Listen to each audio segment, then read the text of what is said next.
ጎሲ ዓዲ ምስተስተኻኸለ ንዚዝ ብዚ ዝመስልና ንዚዝ ብዚ ባህግስ ከም መንግስትነት ምስተተኻለሲ ብሙሎም ቀድምና ንሰርሖ ነገር ናይዞም ሰባት እዚኦም በሙሉ ሰርሑ ዓሸራ ጥፊኻ ከመዋቅራዊ ቦታቸው ብቻ አይደለም ማስወገድ ያለበት ከሰው ህሊና ከሰው ልቡና ውስጥ ከታሪክ መዝገብ ውስጥ ነው ተፈቆ መጥፋት ያለባቸው ጸሊም ሐውልቲና ክንሰርሐሉ ክንገብረና ደጋጊመ ይዛረቡ እዩ ዞም ሳዚዮም ናይ ሕወሓት ወታደራዊ ፖለቲካዊ ሃይማኖታዊ መራሕቲ ብሙሎም ጸሊም ሐውልቲና ክንሃንጸሎም ናይ ወለደታት ናይ ኸፋእ መምሃሪ ጌርና ኢና ክነቅምጦም ኣብ መጽሓፍትና ኣብ ካሪኩለም ከይተረፈ ክንካቶ እዩ ለልጆቻችን ከዚህ በኋላ የክፉ ነገር ምሳሌ የማስፈራሪያ ማድረግ ያለብን እነሱን የመሰለ ሰው እንዳይፈጠር መደረግ ያለበት በምንም መልኩ እዚኣ ሓሳብ ሃውላ ተኸታተልቲ መደብናውን ኣነ ንመራሕቲ ትግራይ ኣብ ልዕሊ ህዝቢ ትግራይ ዝበፅሐ ጀኖሳይድ ዝህስስ ነቶም ጀኖሳይድ ፈጽሞሙልና እዮም ኢልና እስካዕ ዛዕለት እዚኣ ትማሊ አርቲክል እንዳጻሕፍና ኢና ሓዲርና እንዳዛዘምና ማለት እዩ ጽሒፍና ዝነበርና እንዳዛዘምና ሓደ አርቲክል እዚ ክነፋልጥ በል እንዳወልና ክንሓተት በል እንዳወልና ንዑ ዘንዕቕ ዘረባ ካብ ትግራይ ምዝራብ ከመይ ዝበለ ነውሩ ምዃኑ ኣነ ቦየ ዝግምግሞ መራሕቲ ትግራይ ግን ትግራይ ዳግም ትበልዕዋ ኣለኹም ሕጊ ብዘይ ምኽባር ዝብል ሕቶይ ከቕርብ ሕጊ ክኽበር ክኽእል ኣሎ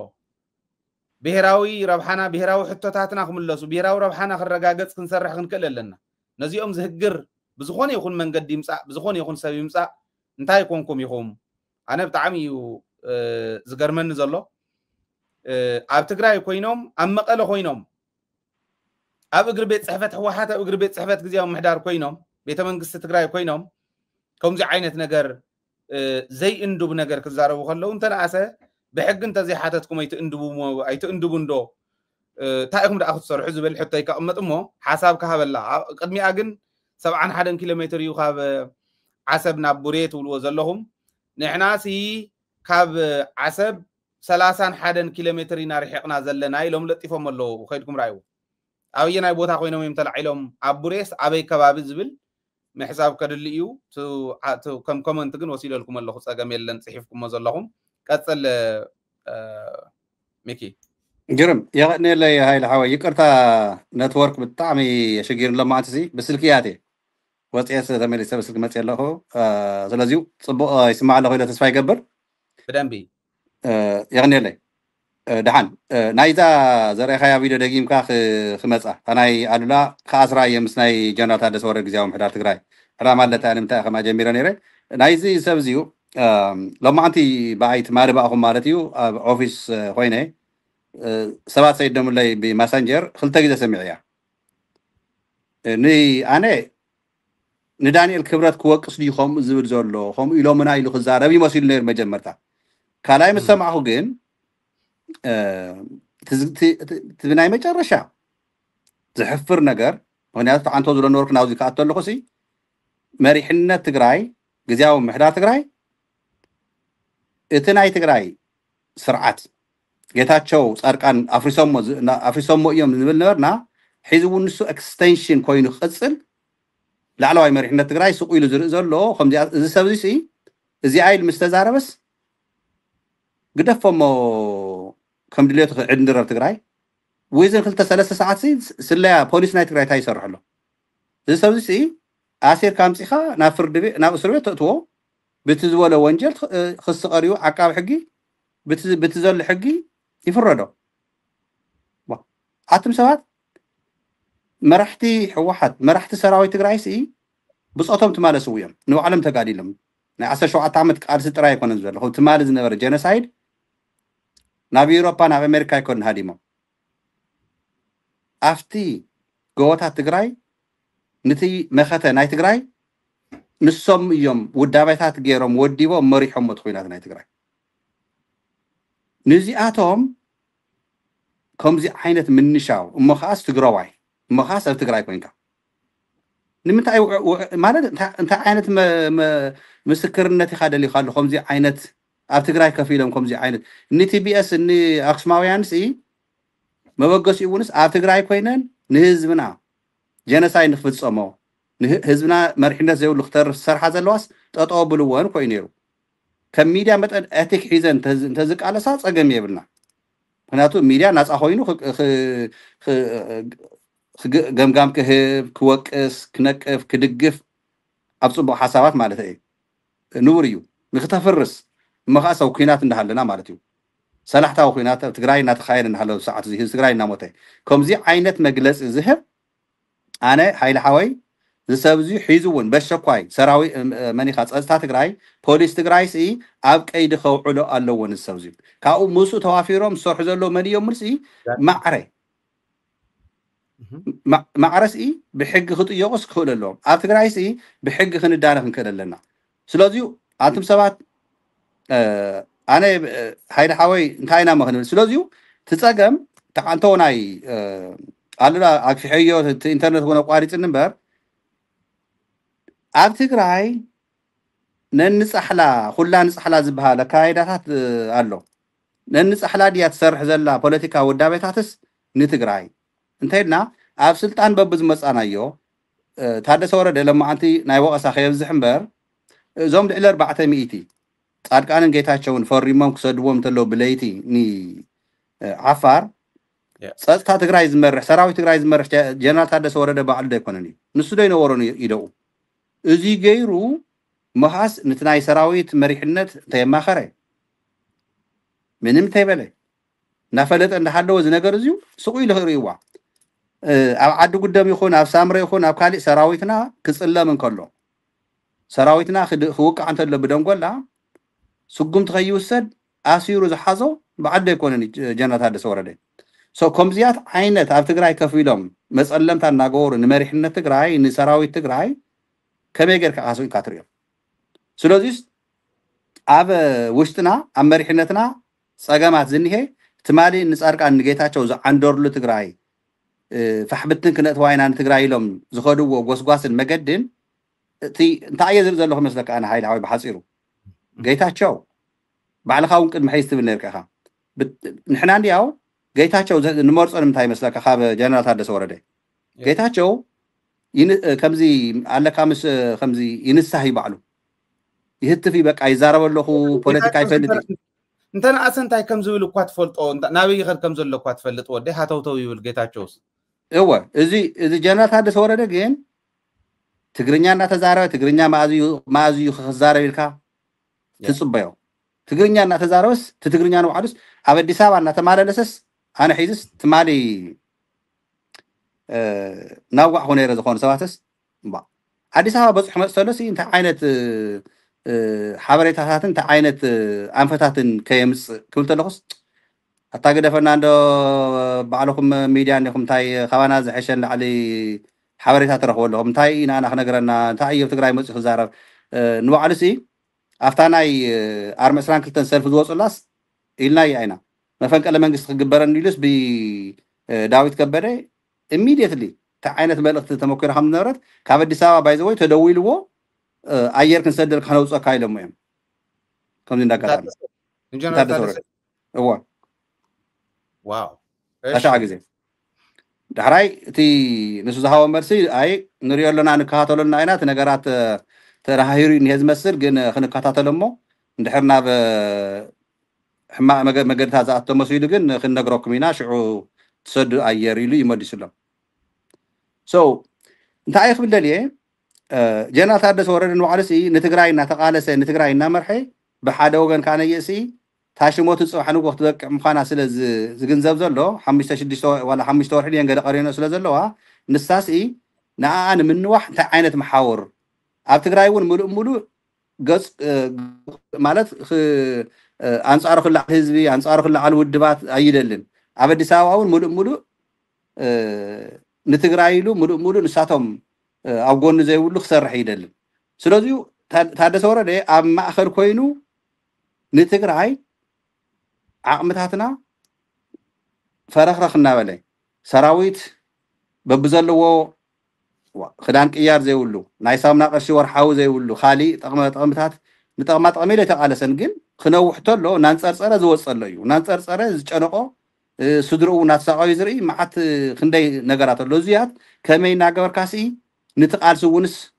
نخصالو تقبر تهزبون انصوصير مجرشو منسي كاب تقراي ناوصي نخبتن ازي صرحو زلو ناي صلاتنا ازي نخصل زغور زلو خانيه امارارحا ناي جنرال تادس ورده اب تقراي كم عرارك خيللو جنرال تادس ورده سي قرصي مريحنت نايني تايتاچو صارقان رينا يينا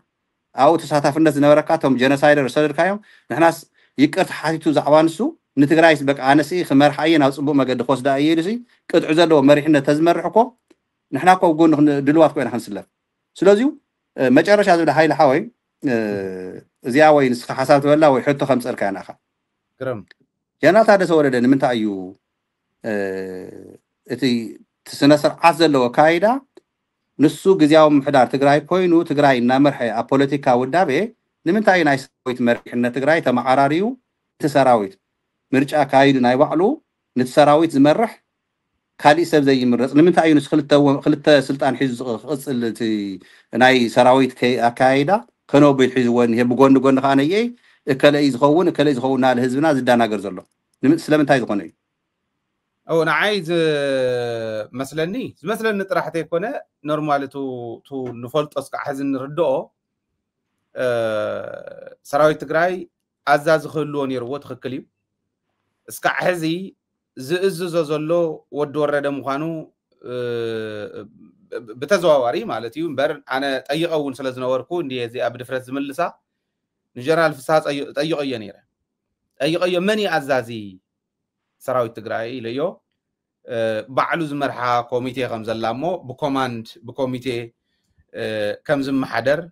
بعلو خم مخانو بالعل زلنا يتا كوميتي اكابي ازازيو بعلو مخانو جنرال فسحه نغيرني ግን بقلصي جنرال فسحه እዩ ازازي خاتو هايل سراويت ሆኖ يتنغرون ህዝቡ ነው ይፈልጥን አነ ጨኒቁን ስለዝሓተትኩ የዚ አረኺበ ዚኣ بقلص ነገረን ስለዝኾነ ሚስጥር ውን ስለዘይኮነ بدفرت كزارو خلي توانا ግን ታይ መሲልካ ወድ ወረደ ካብ ሰራዊት አዛዝነት ክለቀቕ ይደል ክልቲኡ ስልጣን ሒዙ እንድሕር ከይዱ እዩቲ ኢንዲፔንደንት ዝኾነ ሰራዊትና ኣብ ልዕሊ ወድ ወረደ ይኹን ኣብ ልዕሊ ካሊ ሕግ ጥሒሶም ህዝቢ ዘጎሳቁል ስራሕ ክስራሕ ከሎ ውሳነ ክውስኑ እንተዘይ ኮይኖም ክውስኑ እንተዘይደልይዎም ብላዕሊ ኮይኑ ባዕሉ ከሽከርክሮ ክእልሎ باي ديفولت انتاي مسلكات سراويتنا بود ورده تعزيز وي بجنرال فسحه تعزيز مالت فرقي عزازنا سراويتنا ابي احمد يو مالت تزنا زي يردوزي غلغلي سراويت كفرس دلي غلغلي كاو كورن لعلي يخيدلنا زبل غلغلي خمزي ونداولنا بتنتن سلازبله حسابنا نمبر اب حصير اوان كغورو وزنور مرحتنا ازي نيرو فرق عزازي ابي احمد ናይ ወድ ወረደ ፍርቅ አዛዝ ስለዝኾነ ወድ ወረደ ናይ ፍሳሐ ማንጅስ ሓላፍ ስለዝኾነ ሰላምን ጸጥታን ናይ ትግራይ ስለዝኾነ ዝመርሕ ፍሳሐ ማንጅስ ዋላ እንተ መሪሕዎስ ወድ ወረደ ይዝመርሖ ወድ ወረደ ዋላ እንተ መሪሕዎስ አብይ አሕመድ ይዝመርሖ ዘሎ ፓርሻሊ በግማሽ ዋላ ወላ 50% አብይ አሕመድ ይመርሖ ለሰራዊትና ማለት ኣብ ዲፋክቶ ስለዘለና እምብለይ እንተልና ከግድደና ይግልና አብይ አሕመድ ክንብል ንኽእሊና بمسرح درجة جن اتحزي سراويتنا حزو تلعيل زنبر حتى نخيمت بقانون اي سراويت قداي طرح زسرح حلافي بالعلخ قبرلو سراويتنا تكالات حالين او ناي سراويت تكالات كل غزي خمس قربو زي انا بعل جنرال كنفدانيو تግራይ ለው كنفدانيو ناي تግራይ ميتك سرح زغر اسلو خنيات ميتك سرحو نسون كم زولن سلازخون زياتهم غيركا تكالات ناي سراويت تخيلكا سراويتنا دوموزو بعلو بتكالاتو بيلو زخيل غيركا مسرحي كالنير ازي خو خونه يدلن ازي خو خون زي يدل يمن يمسلكا ابي احمد ود ورده زي يسرحلو مخنيات ازي نخو خونلو نت سراويت زي يسرحلو مخنيات منتاي مسلكا ابي احمد يفتلو عزازي سلازخونه حلخ الى زلاتا غداي كابناي ابي احمد عزازنت سلازي وصانا اي وصانا انت محلقا خمز بنوح جمد زاسركايا درهو اينا خوينا نيا بنوح جمد زاسركايا درهوس زفتح غايا يمسلا زبحال مسلالو كوم يخويننا نهي مالت ود وردن منتا زي دلي انت الكان ግን ብላዕሉ ኮይኑ ኩለን ከሽከርከር ይደል سلطان كو سلا زدلي امبر ود ورده كاون لا على عقم زلوم سوات كم زلو طفيو ويكون قالوتهم ونكم انت وي يقرب نير صنيحم كري ويم تخاتلت مدبنا ريخا اب تግራይ نودب حوحات كون نخالي سلطان ولا بريزيدنتነት ናይ ትግራይ እቶም ዝነበሩ እስከ ሕዚ ዝሓለፉ ዝረአናዮም መጻተይ ንፈልጥን እቶም ዝነበሩ ግን ነተን ስልጣን ንባዕሎም መቀለብን ባዕሎም መንበሪ ዝጥቀሙለን ዝነበሩ ሰባት እዮም ኢለ ዝሓስብ ንምንታይ እንተልካኒ ማለት ወዲ ወረደውን ባዕሉ ዝጥቀመሉ ስለ ዝደለይት ስልጣን ሒዝዎ ዘሎ ዓምጭቁ ዝብል ገልጸልካ ደለ ኮሚዮም ነይሮም ናይ ሕወሓት ኣመራርሓ ዝነበሩ ሕሰቦም ስየ ላዕለዋይ መራሒ ናይ ሕወሓት ነይሩ በዓል ገብረ ኣስራት በዓል ብስራት ማረ እዚኣቶም ብምሎም ቶም ሕዚ ተማኮ ዝበሃል ዘሎ በዓል ጸጋይ በርሀ በዓል ቴዎድሮስ ሓጎስ በዓል ካልኦት እዚኦም ኩሎም ዓበይቲ ኣመራርሓ ናይ ሕወሓት እዮም ነይሩ ምስ ወፁ ሳጥናኤል ኮይና ተራእያቶም ኣብኣና ሃለዉ ግን ከም መልኣክ ገይሮም እንዳሰኣሉ ይነግሩና ነይሮም ምስ ወፁ ንምንታይ ተሓምቆም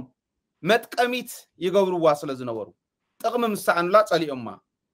ኩሉ ረአዩ በዓል ጌታቸው እውን ትማሊ ሕወሓት ማለት እንዳለ ዝነግረና ዝነበረ ሎም ሕወሓት ማለት ናይ ድንቁርና ማእኸል ገይርዋ ኸፍ ኢሉ በዓል ጻድቃን እውን መረበቶም እያ መጥቀሚኦም እዮም ዝደልዩ ሕዝትዋና ትቁኑዕ ናይ ህዝብ መገልገል ዝበሃል ትሕመቕ ትጸብቕ ትሰንዮ ኣይትሰንዮ ኣብታ ውድብ ኮይኑ ኣብቲ ህዝቢ ኮይኑ መስዋዕትነት ዝኸፍል ማለት እዩ ናይ መግለጽ ስዩ መስፍን እዩ ናይ መግለጽ ኣባይ ፀሃየ እዩ ናይ መግለጽ በዓል ኣባይ ነውሰ እዮም ኣባይ ፀሃየን ስዩ መስፍንን ተሰናቢቶም ነይሮም እዩ مستوم حزت امت نحنا انت زي ما رحنا ايايلهم نين يزول زلو اياتاتنا ايوم نيرو تسناويتهم يوم نيرو جن بدحريت كوينهم نتاودب قنعبل يقولوا نيرو زيهم كه تامت اندحر زين وننما انبل يقولوا لك خم اود ورده سراويت انت زي ونينا يوب علي انبل مالتيا تخمزاز غبرا زلو مالت انا تزغون ود ورده حد يحاز مولكو حد يحاز وي بريزيدنت كون ወይ አዛዝ ሰራዊት ኩን ፕሬዝዳንት እንተመሪጹ ፍሳህ ማንጅስ እንተገይርዎ ፍሳህ ማንጅስ ወን ሓዲ ይሓዝ ወይ ሰላም ጸጥታን ምራሕ ናይ ትኽልል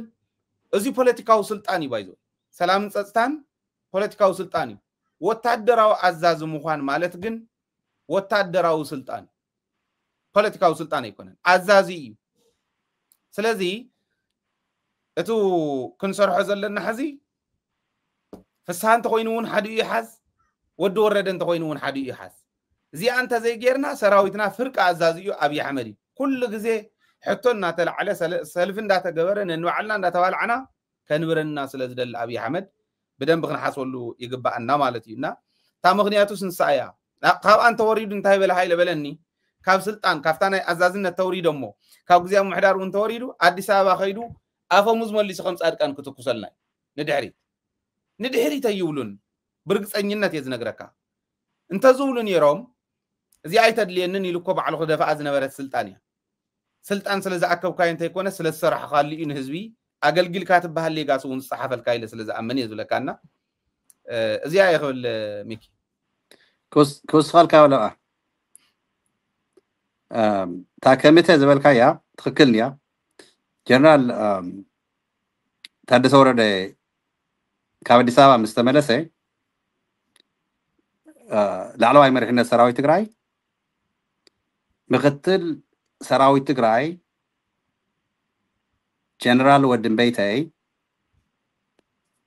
አኪዎም ነሪ ቲ ከመተ ዝበልካዮ ተማይጦም ወዲኦም ሰነድ አቅሪቦም እዮም ናብ ወዲ ወረደ ናብ ግዜያዊ ምሕዳር ስለ ዝኣተወ ባይዘው ጽቡቕ ሓበሬታ እዩ ዘለካ ማንጁ ሰብዚያ ባዕሉ ይጠየቀላ ግን የምናልባት ጽዋሕንጎ ንእስተይ ንማንጁስ መሕፈሪት ከይትኸውን ምክንያቱ ተስታውሲኻ ጀነራል ወደሸብር ኣብ ናይ ግዜያዊ ምሕዳር ትግራይ ካብቶም 5 ናይ ሰራዊት ወኪሎም ዝኣተው 25% ዝሽፍኑ ዝነበሩ ንሃቱ ቦታ ጀነራል ማሸበየነ ተመዲቡ እዩ ነይሩ ጀነራል ማሸበየነ ናይ ምብራቅ ደቡብ ምብራቅ አዛዝ ግንባር እዩ ኦፊሻሊ ነይሩ ኖርማሊ ንሱ ከም ተመደበ ናይ ወደሸብር اوفيشالي نيرو بعلونا وزي بزينا جن خالي يلا فرحنا لينا جن تاي مصي بس تاي كوين مسلك أنا من تاي ذا أتونا وجن كنقرك حيث أيو تاي كوينو تمدي وجن سرح يجمرن نمن تاي تي كمية زور كايو تاي موسينم مرجع كاين عزاز سراوي تقرأي ني ناي ودورة ز خيار ز ومبرز وصل ناي سراوي تمرح خمرز تواحيدو سلازيو اسكاب زمرق نسو ما شبينه ناب جزياو محدار تقرأي نافتي بوليتيكاني نسراوي توكيلو خاتو أي خيل مخنياتو خافتم زوارا دارون عزاز سراوي تقرأي حدايم ودن بيتي مختل سلاز نوري اندحر تاناي مريحنة اندحر رخيوا وي ما شبينه وي مانجوس وي مقوي وي مديد سلا خونو زخولو جن كافتم كاب ودن بيتي زلو وصاي كافتم 4 خالت حاديهم تخوينم كا ودن بيتي يزلو اي خصلي تباهي نيرو مختل كوين نسن تديو جن زياد خونا كاو افتميت انتاي تغيري مسلكا توم سترونغ كحرية يوم استوهالو حدا بعلو ودن بيتي كلاي مقبئي أنا قلب بدرجة نقرأ كذا حدنا بدست بين اتولنا يقولوا بدست بين اتيلهم الله خير كسل نعم تاي بدست بين اتولنا حدا وزي عنزر زري والنيرس دست بين بدست بين ايوه حيدي انت يا خوينا تا مخنياتو استاذ مچوت انت هيدي مسيل كا زبل كاي نيرن ناي نحناسي بي ود ورده كلتيو سلطان حزب بمقصالو فدرال ونس اولموست خقاصرنا نخو حق مخم تي زي تردو زلو تي حزبنا باي ديفولت سراوي تግራይስ ኣብ ትሕቲ محاور فدرال نخاتو بود ورده غيركا ناتو صرحو لزنبره ግን محلف ስለሳነ ወድ ወረደ እዩ يخبل دلي بحصيرو حيزي ودي انتايم فدرال انتايو مس ود ورد حتخ زبل زلو ايته تغبر رايلو تواهيلو ناي سراويت مرچا ناي ازا سراويت تግራይ مرچا خيكايد تطويلو زلو وي مغبي وي ودن بيتي وي ماشبينه كاب سلستيوم زيوم حاديوم كموصو يوم زيوم خابزم سلستيوم حاد انت موصيوم محلفين ركبن سراويت سي بقى كل ነገር كعصو ايام تكايد ابسور ناي حوحات حق دنبتاتون حوحاتون بزلته تطانخريا كم بارتي تسراويتون كابزيوم سلستيوم كور حدا قند اندحر تمريصو ود ورده كم دليتو عند ري يخلنيو نسراويتون نتغزياو محدارون نخلتي نامرحن تقصيلو ግን ታዘበርካ ናይ ፍስሓ ግንሲ እዚያ ሕልሚያ ትክክል ኣይኮነትን ምክንያቱ እቲ ከምተ ኣይ ሓረዮን بعلو سلطان حيزا يلو ناي تصتا نمرحي افتي يقول خمرحي يخبل كن تخكل يكون زيا دحان خريو كن نحنا جيغاتا تسرحتلو زي كون نجر يخبهاتلو نمنتاي مالت جيغرينو صريح كوي بعلو افتنا 17 عام تقاليسو امريكا غزياو كوميتين دم بيلو خميا مسلكا فكلي هاي حتتومي بتاريخ حتتومي كن غزياو كوميتين مدب ينير هزوني فلطو علاو سلازغونه زي حبو يكونن منبعر عزاز كعز مرصلو بغزياوينت بكوميتي خمحدر السراويت لهم يوم مريصم وسينهم ات كوميتي جنرال فساز اكبو ودم بيتي مختل زغونلو كوميتي خوينو ستا كوميتي جن انت اخوينا مسلكا كمزو ناي جي اس تي اس غزياوي لنا بورد غزياوي بورد امرار حنا خمرصو تواهيلو غزياوي مريصناس تغزياوي شوعت عمت كوينوم غزياوي نحنت عمت تواهيل ازنبره شوعت عمت اوصني سويلو غزياوي بغزاوي حزي انا اي جي اس تي اس ناله غبر خيدان ما هتم حيزو نافتي نصحف نصادقان كومدي ولو زغرم اكوي مغبار يسرحلو لكعهمو اسكعما عزياتا كوميتي تبل ليميتي يقمطلان زياك عن ودور دون نابي احمد ون نخالوت اتا سلطان زدليوا تعزازنت زدليوا ون كفت بوتا فطيرات غدلا ودورده بتاريخون كحتتلو مخانم زي فلطو مخانم يتزحزننا انبر موسان وسينم يا غزياو كوميتي مرصيل نشوميلهم كوميتي شيموم جنرال فسا اكابي ازخونه كوميتي شيموم نيروم يم مالته جنس كعم عزيات بالليميت ايقمطلان ريخا يحجي ወፂቱ ሰራዊት እስካዕ ክንድዚ ክበፅሕ ከሎ day and night ናይ ሰራዊት ጉዳይ ጥራሕ ዝከታተል ኣዛዚ ስለ ዘይብሉ ተሓታቲ መን ተሓታቲ ሕዝ እንተልካ ናብ ወዲ ወረደ ናብ ፍሳና መን ኢኻ ተቕስራ ኩለን ሪኢኻዮም ቶም ግንባር መራሕቲ እዮም ከይዶም ከረጋግዑ ምስቶም ኣርሚ መራሕቲ ምስ ኮር መራሕቲ ከይዶም ከረጋግዑ ዝኸዱ ግንባር መራሕቲ ኣዛዚ ኣበይ ነይሩ ምክትል ኣዛዚ ኣበይ ነይሩ ኮሚቴ ኣይኮነን ኣዛዚ ምክትል ኣዛዝን ኣይኮነን ኮሚቴ እዩ ቶም ኮሚቴ ከዓ ይመርሕዎ ኣለዉ ነቱ ኮሚቴ ነቶም ኣርሚ መራሕቲ ወታደራዊ ኮማንድ ገለ ክመርሑ ኾኑ ካብ ወፃኢ ግን ስለ ሰራዊት ዝሓስብ ለይትን ቀትርን ንሳ ስርሑ ዝኾነት ሓይሊ ስለ ዘየለ ሰራዊትና ናብ ሕቶ ወፂኡ ለባም ሰራዊት ሳላ ዝኾነ ግን ሃህበሉ ኢልዎም ነቶም ፀላእት እምበር ክፍተት ከፊቶም ነይሮም እዮም ብመሪሕነት ዝተኸፈተ ክፍተት እዩ በዛ ሕዝን ብላ ዘለና እሞ ከስተኻኽልዋ በዚ ኣጋጣሚ እውን ሓሳብ ክነቕምጠላ ይግባእ ክብለካ ደለ ግርም ታንክ ዩ ፅበት እያ ባይዘ ወይ ታዝበልካያ ንዓይ እውን ፅበት መብራህሪት እያ ምክንያቱ ታናይ ከምቲ ዝበልካስ ብፅቡቅ ኢኻ ገሊፅካያ ምክንያቱ እታ መረዳእታ ዘርድእኑ ዝነበሩ እውን ኣነ ብደንበ ገለፅክዋ ነይረና ታንክ ዩ እቲ ምክንያቱ ብዙሕ ተደናገረን ብዙሕ ዘይተረድኦ ማሕበረሰብ ስለ ዝኒአና ዕብይ ኣቢልካ ንስኻ እቲ ጥልቃዊ ዝኾነ ነገር ብደንቢ ስለ ትፈልጦ ዝኻባይ ዝበለፀ እዚ ፅቡቅ እዩ እቲ ተኸታተልና እውንስ ንኽትርድእዎ እዩ ንሕና ንማንም ጀነራል ኣንኢስና ንማንም ጀነራል ክንዕል ኣይኮነን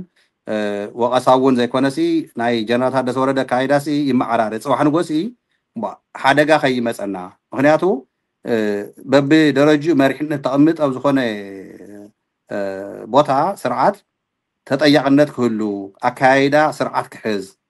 ኩሉ ነናይ በብቦትኡ ደረጅኡ ዘለዎ ክቋፃፀር እዩ ከምታ ዝበልካ ሒዝስ ታዋጭዋጭ ምስ ኮነት ብቀዳማይ ምግበይ በቲ ከይዶ ዛርዩ ማሸር ኢናዮ ጆን እውን ያው ዋላ ብዙሕ ተዘይናዮ ቶም ካልእ ጀነራላት እውን ባይዘወይ ቶም ናይ ግንባር ኣዘዝተ ይኮነስ ቶም በቢ ዘለዎ ከባቢ ናይ ኣርምታት መራሕቲ እውን ከረጋግኡ ሰሪሖም እዮም ኣብቲ ከምታ ዝበልካያ ግን ፍስሓ እንድሕር ናይ ግዝያዊ ምምሕዳር ንታ ሰራዊት እንድሕር ቦታ እንድሕር ተባሂባቶ መገለፂ ኣይሃበን ንረጋጋእ ኢሉ ከረጋግእ ኣይሰርሐን መራሒ ክትኮን እንተለካ ኣጠቃላይ እቶም ብትሕተኻ ዘለው ተዋፊሮም ከይዶም ከረጋግኡ ተለው ንስኻ ከዓ ነኦም እክበቢልካ ኣትሊስት ውፅእ ኢልካ ሚድያ ኣቶም ሰባት ከምዚ ጌጋ ተሰሪሑ በዚ መገደ መዓራሪና ኣለና በዚ ከዓ ዝሐሸ ክንሰርሕ ኢና ኢልካ ኢኻ ሕፅር ዝበለት መግለፂ ተውፅእ ትኽእል ሒዝን ከም ዝብሎ ኣለኻስ ንወዲ ወረደ ኢኻ ትወቅስ ንማንጅስ ኢኻ ትወቅስ ምውቃት እውን ጥራይ ዘይኮነስ መን እዩ ሓላፍነት ዝወስደላ መን እዩ እዚ ነገር እዚ ትክክል ወይ ትክክል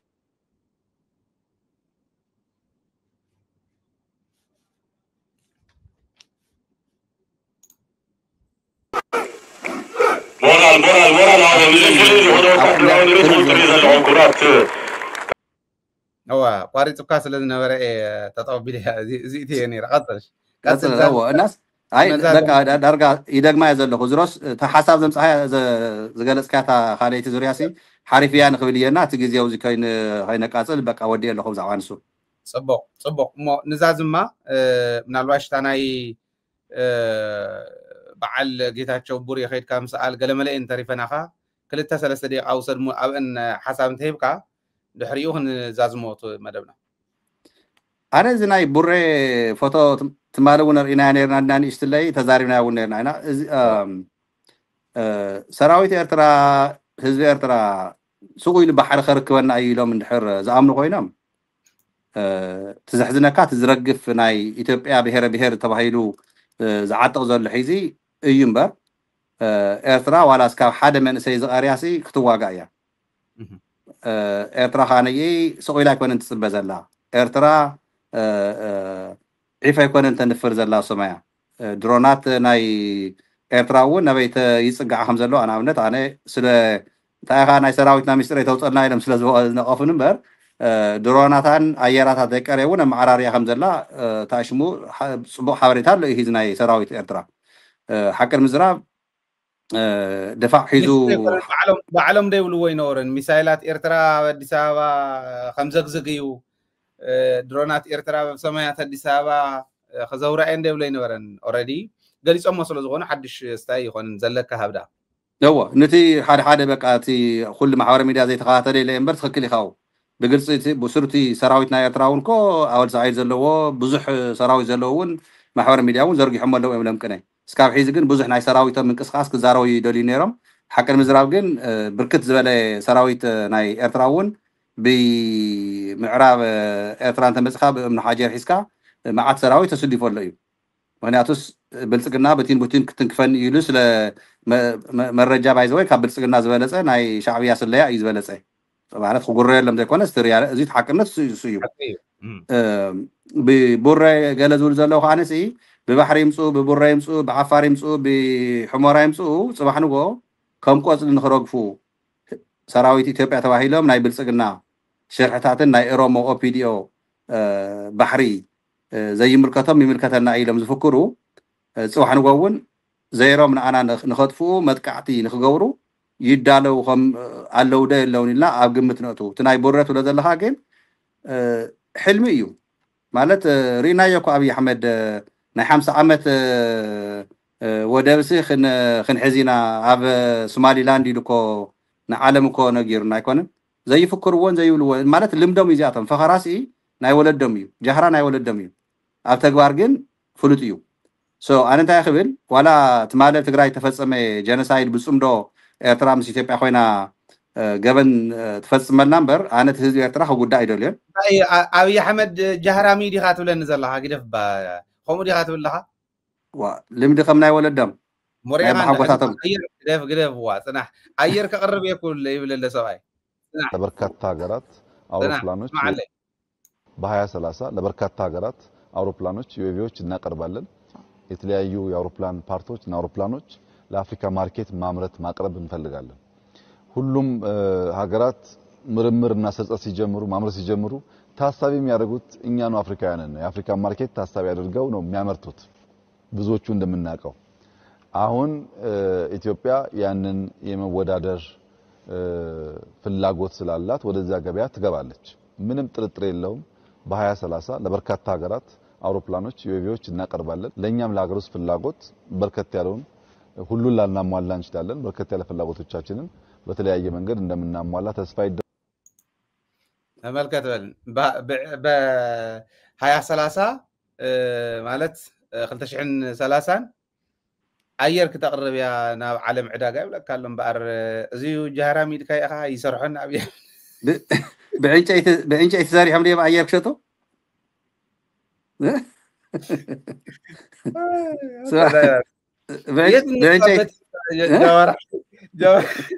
جوار حدا ጊዜ አረብ እናታችሁ የት እንግባ ምናምን ተናዲድና ይሐቂ ማን ይፈርበት محفرون تحويقا تحفرن لبوتاون يوم كسئنا قالنا كم يزبلوا كم مخانو يقرمني باي ذا واي تم طلعوا لهم زنار كاون مالت سواء قوي سديو حدا إيرمن غزارة كله إيرمن تزارة وتخكل مخانو زرد عنما انتاي لي مسلكا اتناي برو ناي تيولوجي نجر ملكوت ممهرن ديو إيرمن هذي to prosperity gospel زبحال تزارب مخون الكا يزبل نانعو يزارب نحنا إنا نرد أمبر نسخم يتردوا ونالي زارب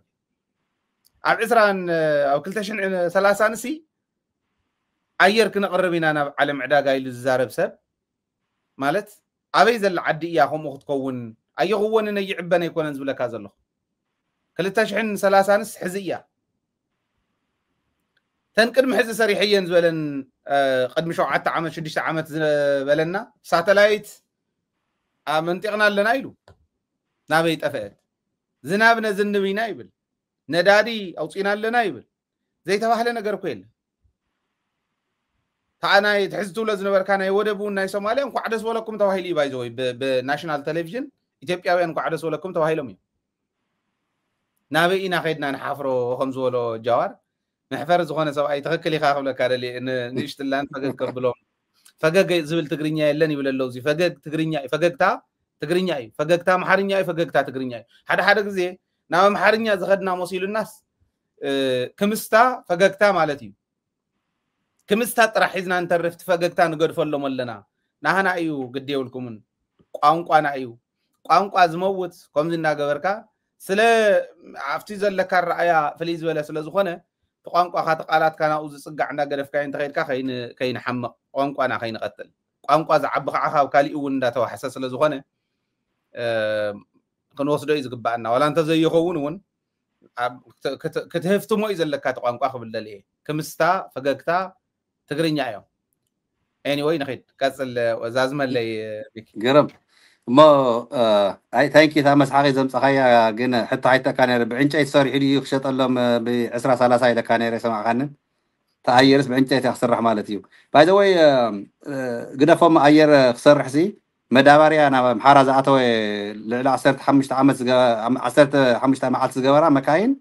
بتعمي تم شفرات تشغيرهم يمنيو مخنياتو تم እቲ ብትክክለኛ ዘይኮነ መዳበርያ ገዚኦም ተባሂሉ መፅኡ ቶም ለያቡ ሸጥዎ ዝገዝዎ ጠፊዮም ትቅርሽ ሒዞም ቶም ሰመካይን ግን ኣብ ፅሑ ተባሂሎም መፅኦም ምሓራ ክልል ሒዚ ከፍ የለን ዋናስ ቶም ሽፈራት ብጣዕሚ ዝናስ ነዚ ክቋፀር ዘይኽእል መራሒ ቅድሚ ሰዓት ተዛረቦ ዘየስታወስ መራሒ ፈኸራን ማለት ኣነቲ ፈኸራ ዝበልኩ ከተናይ ኩናት ባይዘ ወይ ናብ ቁም ነገር ክንምለስ ኣስሓቅ ፅብቕትን እያ ናብ ቁም ነገር ክንምለስ ጌታቸው ለካቲ ምስ ኣድግያ ዝወዓለ ዝራብዒ ስላንተ ዘይለመደ ጥራጥ ለመደ ዝበሃል ናይ ወለድና ምሳሌ ትክክል እዩ ኢለ ኣሚነ ምክንያቱ ትንሳቶም ዝሕስብዎ ናይ ወለዶም ልምዲ ጌታቸው ግን ንሱ እዩ ብትናቱ ጀነሬሽን ሒዝ ትሕሶትን ትወስለትለትን ዝሰርሕ ዘሎ እምበር ወለድና ተጋሩ ወስለትለት የለን ወለድና ተጋሩ ስኢልካ ጨምለቕለቕ የለን በተለይ ይቅርታ ጎርለይ በተለይ ገባር ትግራይ ኣነቲ ብታሪክና ተሪእናዮ ባላት ዝሓለፈ ብጣልያን ይኹን